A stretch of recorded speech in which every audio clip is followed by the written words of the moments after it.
All right, y'all. I'm back again with another video. This one is out of PA,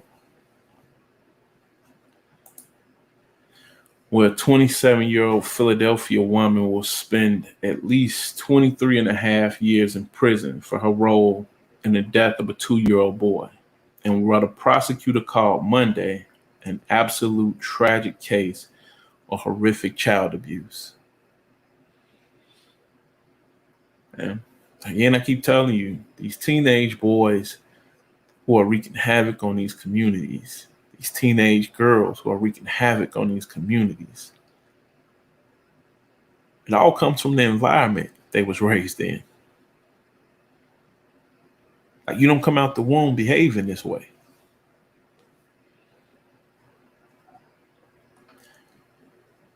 The body of Azim Jones Fearon, who was a month shy of his third birthday, was discovered in February 2017 inside of an apartment on the 1700 block of North 17th Street near the city line in West Oak Lane. Jadaea Naismith, who was his caretaker, was sentenced earlier this month to a maximum of 47 years in prison, though she could be released on parole as early as halfway through that term, which means at least 23 and a half years. The DA says he thinks it's important for people to understand that we're really good at getting convictions in homicide cases, and we're really good at doing it without cheating, lying, and stealing, he told reporters. Naismith was romantically involved with Azim's mother. Again,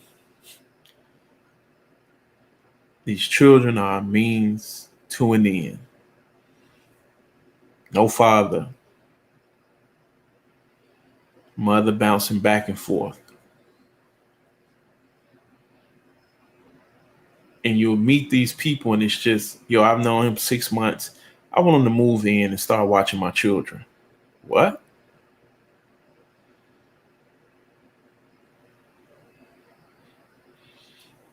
People are just way too giving with their children, to be honest with you, and way too trusting. You got some sick bastards out here. But let's get back to the story. Naismith was romantically involved with Azim's mother, who had asked Naismith to temporarily take care of the toddler due to a change in her work schedule, according to authorities. 2-year-old baby, almost 3. You just pawn them off on somebody you dating.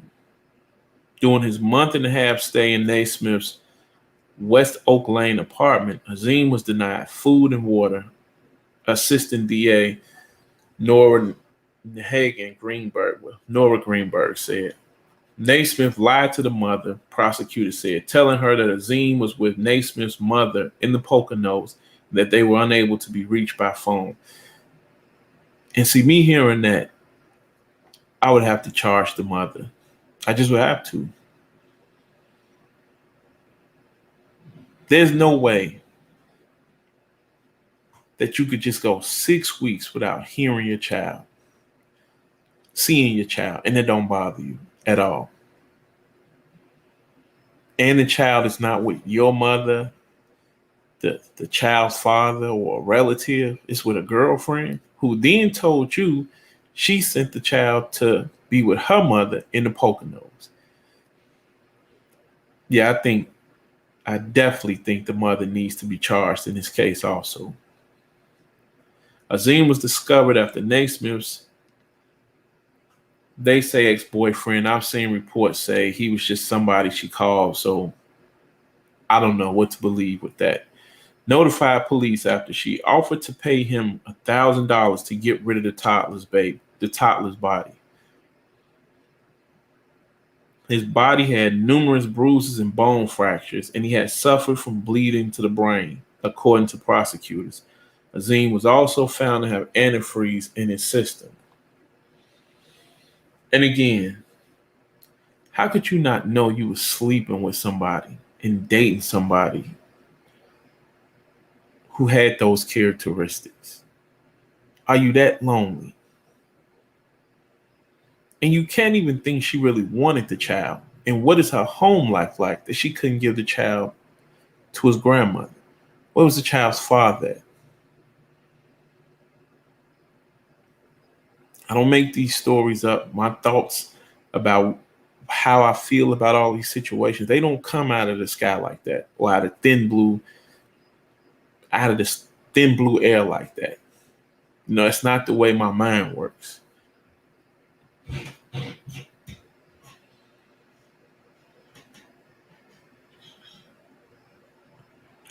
A lot that's going on in this community has nothing to do with systematic racism, has nothing to do with police brutality. It's just the way we treat each other. This is disturbing. It's disgusting. It's gut wrenching. It's heart wrenching, heartbreaking. For a mother to leave a child with just a girlfriend,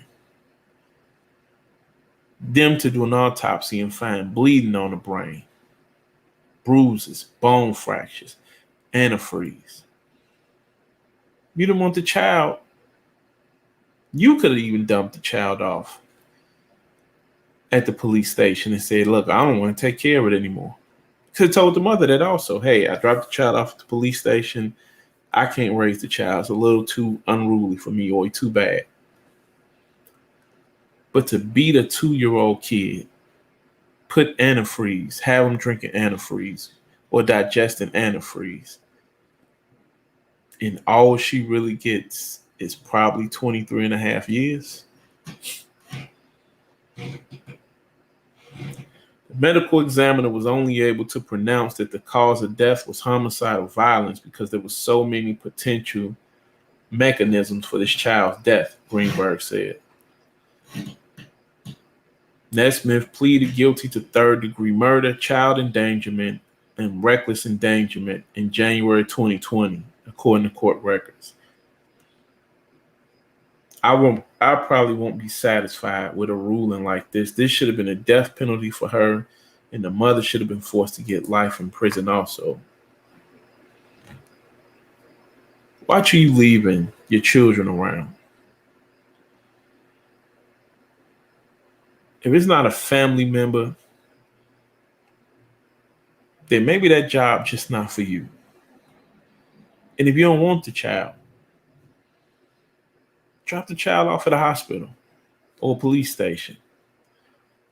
But you can't keep putting it in the hands of lunatics like this. Because at this point, this wasn't even a boyfriend. This was a girlfriend who did it. Like I said, man, we keep talking about who's going to protect the adults, but who's going to be the voice for the voiceless? It's your boy, the Hood Nerd. I'm out.